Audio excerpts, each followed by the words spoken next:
Hello friends, आपके लिए लिम्पल्स में स्वागत है। आज के इस वीडियो में हम बात करेंगे इंडियन कॉन्ट्रैक्ट एक्ट के बारे में। आज का ये जो वीडियो हमारा ये है introduction to the Indian contract act. आज के इस वीडियो में आप जानोगे इस एक्ट से रिलेटेड कुछ बातें और इम्पॉर्टेंट टर्म्स जो कि आपको हेल्प करेंगे इस एक्ट को अच्छे से समझने में। तो आइए आज का ये वीडियो हम शुरू करते हैं। तो सबसे पहले हम बात करते हैं इंडियन कॉन्ट्रैक्ट एक्ट के बारे में। ये एक्ट इनैक्ट हुआ था 25 अप्रैल 1872 को और कमेंस्ड हुआ था 1 सितंबर 1872 को। ये एक्ट जो है इसे इंट्रोड्यूस किया गया था third pre independence law commission के टाइम में, जो कि इस्टेब्लिश की गई थी 1861 में। इसके चेयरमैन जो थे वो थे सर जॉन ब्रोमली। ये जो एक्ट है इसका ड्राफ्ट जो लाया गया था वो 1866 में लाया गया था, ड्राफ्ट कॉन्ट्रैक्ट एक्ट। और इसके 6 साल बाद मतलब कि 1872 में इस ड्राफ्ट को इंडियन कॉन्ट्रैक्ट एक्ट में बदल दिया गया था। इनैक्टमेंट के टाइम में इसमें टोटल 266 सेक्शंस थे जो कि डिवाइडेड थे 11 चैप्टर्स में। मगर आज के इस टाइम में इसका जो स्ट्रक्चर है वो कुछ इस तरीके से है। इसमें सबसे पहले जो है वो है जनरल प्रिंसिपल्स टू कॉन्ट्रैक्ट, जो कि कवर किए गए हैं 1 से लेके 75 में, जो कि कवर करते हैं टोटल 6 चैप्टर्स को। इसके बाद है सेल्स ऑफ गुड्स एक्ट, जो कि सेक्शन 76 से लेके 120 तक दिया गया है। ये ओल्ड प्रोविजन में था मगर अब इसे रिपील कर दिया गया है by the sales of goods act 1930 से। इसके बाद आते हैं स्पेशल कॉन्ट्रैक्ट, जो कि हैं 124 से 238 तक। इसमें टोटल 3 चैप्टर्स हैं जो कि कवर करते हैं इंडेमनिटी गारंटी को, बेलमेंट एंड प्लेज को और एजेंसी को। इसके बाद आता है पार्टनरशिप, जो कि कवर किया गया है 239 से लेके 266 तक। इसको भी रिपील कर दिया गया है इंडियन पार्टनरशिप एक्ट 1932 से। तो अगर आप इस टाइम में बात करो तो जनरल प्रिंसिपल्स ऑफ कॉन्ट्रैक्ट और स्पेशल कॉन्ट्रैक्ट, ये 2 चीजें आपको मिलेंगी इंडियन कॉन्ट्रैक्ट एक्ट में, और सेल्स ऑफ गुड्स एक्ट और पार्टनरशिप एक्ट को रिपील कर दिया गया है। अब आइए हम बात करते हैं कुछ इंपॉर्टेंट टर्म्स के बारे में जो कि हेल्प करेंगे आपको इस एक्ट को अच्छे से समझने में। तो कुछ टर्म्स हैं वो हैं प्रपोजल, प्रॉमिस, कंसिडरेशन, एग्रीमेंट और कॉन्ट्रैक्ट। सबसे पहले हम प्रपोजल की बात करते हैं। तो जो प्रपोजल है इसको सेक्शन 2A में डिफाइन किया गया है। ये बोला गया है इसके बारे में, when one person signifies to another his willingness to do or abstain from doing anything with a view to obtain assent of that other to such act or abstinence, he is said to make an offer। मतलब कि यहाँ पे 2 लोग हैं, तो जो person अपनी willingness को सिग्निफाई करता है वो प्रपोजर कहलाता है, ऑफरर कहलाता है। और जिसको आप अपनी विलिंगनेस प्रेजेंट कर रहे हो उसकी एसेंट लेने के लिए वो कहलाता है प्रपोजी या ऑफरी। तो जब प्रपोजर या ऑफरर अपनी विलिंगनेस को सिग्निफाई करता है दूसरे बंदे की एसेंट लेने के लिए, उसको हम कहते हैं प्रपोजल। इसके बाद जो क्लॉज बी है सेक्शन 2 का, वो डिफाइन करता है प्रॉमिस को। प्रॉमिस क्या होता है? अब जब आपने उस पर्सन को अपनी विलिंगनेस जाहिर की उसका एसेंट लेने के लिए, और वो पर्सन जब अपनी एसेंट सिग्निफाइज कर देता है, मतलब कि जब प्रपोजल को एक्सेप्ट कर लेता है तो वो प्रपोजल जो है वो प्रॉमिस में बदल जाता है। तो 2 लोग आए, प्रपोजर और ऑफरर, और ऑफरी और प्रपोजी। इसको हम एक सिंपल से एग्जाम्पल समझते हैं। मान लिया एक पर्सन है ए, उसने बी से कहा कि I want to buy your car for 2 lakh rupees. B ने कहा okay I will sell it. अब देखिए यहाँ पे जो ए था उसने ये प्रपोज किया, ठीक है, प्रपोजल पेश किया। तो ये जो है आई want to buy your car for 2 lakh rupees, ये जो होगा ये प्रपोजल होगा। अब यहाँ पे ये क्या कर रहा है इस लाइन से, इस लाइन को क्या है कि ये क्या दिखा रहा है, अपनी विलिंगनेस जाहिर कर रहा है ना। और ये क्यों कर रहा है ये चीज? इस बी पर्सन की एसेंट लेने के लिए। तो सिंपल, यहाँ पे जो पर्सन प्रपोज कर रहा है उसे हम प्रपोजर कहते हैं, ऑफरर कहते हैं,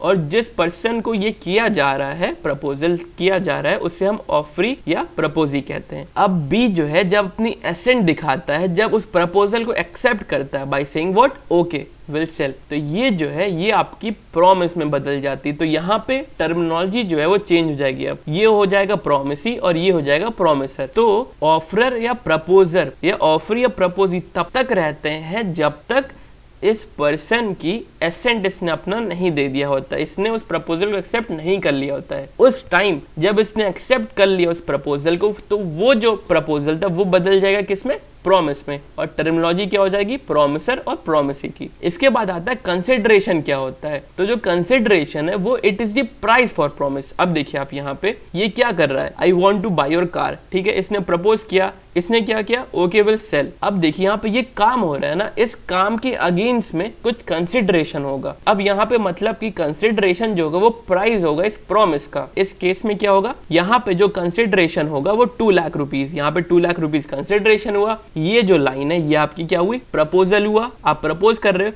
और ये जो इसने अपने एसेंट दिया, अब ये पूरा कंप्लीट हो जाएगा, ये बन जाएगा प्रॉमिस। अब ये प्रॉमिस में कन्वर्ट हो गया। एग्रीमेंट जो होता है, जो कि डिफाइन किया गया सेक्शन 2E के अंदर, ये डिफाइन करता है एवरी प्रॉमिस या every set of promise that form part of the consideration is called agreement. मतलब कि हर वो प्रॉमिस या एवरी सेट ऑफ प्रॉमिस जो कि कंसिडरेशन का पार्ट है, वो एग्रीमेंट होगा। सिंपल सी बात, प्रॉमिस इक्वल टू एग्रीमेंट, ये हो गया, या set of promise equal to agreement. अब ये जो एग्रीमेंट है, ये कॉन्ट्रैक्ट में कब बदलेगा? जब इस एग्रीमेंट के साथ इन्फोर्सिबिलिटी जुड़ जाती है तो वो कॉन्ट्रैक्ट में बदल जाता है। आप इन सभी टर्मिनोलॉजी को एक इक्वेशन के साथ समझ सकते हो। प्रपोजल क्या होता है? Signifies willingness. यहाँ पे सिग्निफाई विलिंगनेस कौन करता है? प्रपोजर या ऑफर करता है। प्लस टू ऑब्टेन एसेंट, किसकी एसेंट ऑब्टेन करना? इस पर्सन की। ऑफर या प्रपोजी की एसेंट को ऑब्टेन करना। अब इस प्रपोजल के साथ जब एक्सेप्टेंस जुड़ जाता है, किसका? ऑफर या प्रपोजी का, तो वो बन जाता है प्रॉमिस। यानी कि प्रपोजल प्लस एक्सेप्टेंस या signifies willingness plus to obtain assent plus acceptance equal to promise. अब ये जो प्रॉमिस होता है, ये एग्रीमेंट के इक्वल होता है। यानी कि आप कह सकते हो प्रपोजल जो एक्सेप्ट हो चुका है वो एग्रीमेंट के बराबर होता है, ठीक है। और जो कॉन्ट्रैक्ट है आपका, एग्रीमेंट अगर इसके साथ इन्फोर्सिबिलिटी जुड़ जाती है बाय लॉ, तो वो कॉन्ट्रैक्ट में बदल जाता है। अब देखिए यहाँ पे ये आपने प्रॉमिस किया था, ठीक है, ये प्रॉमिस में बदल गया था। ये जो एग्रीमेंट हुआ, अब ये एग्रीमेंट में बदल गया, क्योंकि प्रॉमिस इक्वल टू एग्रीमेंट। अब ये एग्रीमेंट जो है, अगर ये इन्फोर्सिबल बाय लॉ है, लॉ के हिसाब से अगर ये वैलिड है, तो ये कहलाएगा एक वैलिड कॉन्ट्रैक्ट। मतलब कि अगर प्रपोजल है, प्रपोजल के साथ एक्सेप्टेंस जुड़ जाती है। एक्सेप्टेंस किसकी जुड़ जाती है? ऑफर या प्रपोजी की। अब इस एक्सेप्टेंस के बाद टर्मिनोलॉजी चेंज हो जाएगी, क्या बन जाएगी? प्रॉमिसर और प्रॉमिसी। इसके पहले क्या था? वो प्रपोजर या ऑफरी या प्रपोजी या प्रपोजर। अब इस प्रपोजल के साथ जब एक्सेप्टेंस जुड़ जाती है तो ये प्रॉमिस में बदल जाता है, और promise every promise equal to agreement होता है। अब इस एग्रीमेंट के साथ अगर इन्फोर्सिबिलिटी जुड़ जाती है तो वो कॉन्ट्रैक्ट बन जाता है। तो बात आई सामने, कॉन्ट्रैक्ट इक्वल टू एग्रीमेंट। अब ये जो इन्फोर्सिबिलिटी की बात हम कर रहे हैं, कोई भी एग्रीमेंट इन्फोर्सिबल कब होगा, वो बात की गई है सेक्शन 10 में। सेक्शन 10 बात करता है enforceability of contract. Section 10 provide करता है हमें वो कंडीशंस जो एग्रीमेंट को कॉन्ट्रैक्ट में बदलेंगे। वो इन्फोर्सिबिलिटी की कंडीशन जो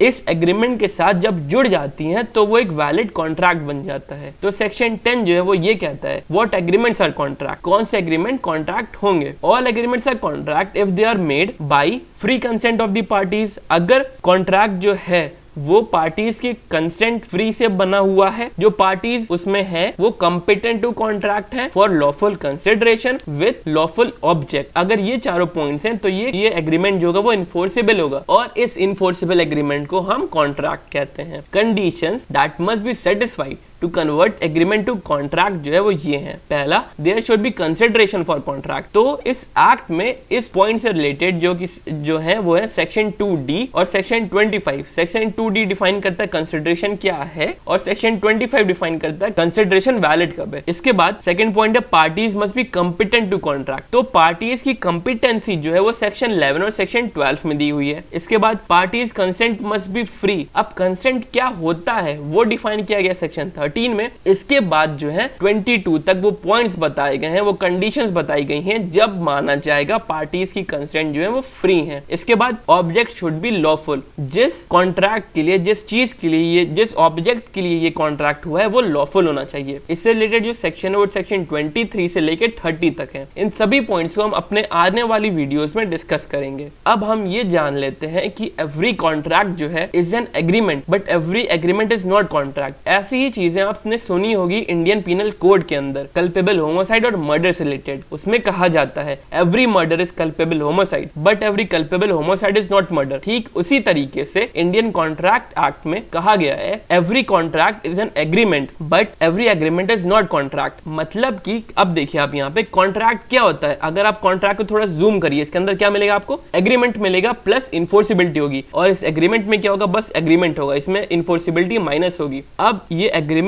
जो है ये बड़ा पार्ट है। इस एग्रीमेंट में जब इन्फोर्सिबिलिटी जुड़ जाती है तो ये कॉन्ट्रैक्ट बन जाता है, और इस कॉन्ट्रैक्ट में जब इन्फोर्सिबिलिटी माइनस हो जाती है तो वो एग्रीमेंट बन जाता है। तो इसीलिए हम कहते हैं every contract is an agreement. मतलब कि कॉन्ट्रैक्ट में क्या होगा? एग्रीमेंट होगी प्लस इन्फोर्सिबिलिटी होगी, और एग्रीमेंट में क्या होगा? इन्फोर्सिबिलिटी माइनस होगी। तो इसीलिए कहा जाता है every contract is an agreement but every agreement is not contract. तो आई होप आप समझ गए होंगे कुछ इंपॉर्टेंट टर्म्स जो कि इंडियन कॉन्ट्रैक्ट एक्ट में दिए हुए हैं। हम इन सभी पॉइंट्स को अपने आने वाली वीडियोस में बात करेंगे और डिस्कस करेंगे। आज का ये वीडियो यहीं तक था। हम मिलेंगे आपसे नेक्स्ट वीडियो में। Till then keep learning and keep igniting your quest for knowledge.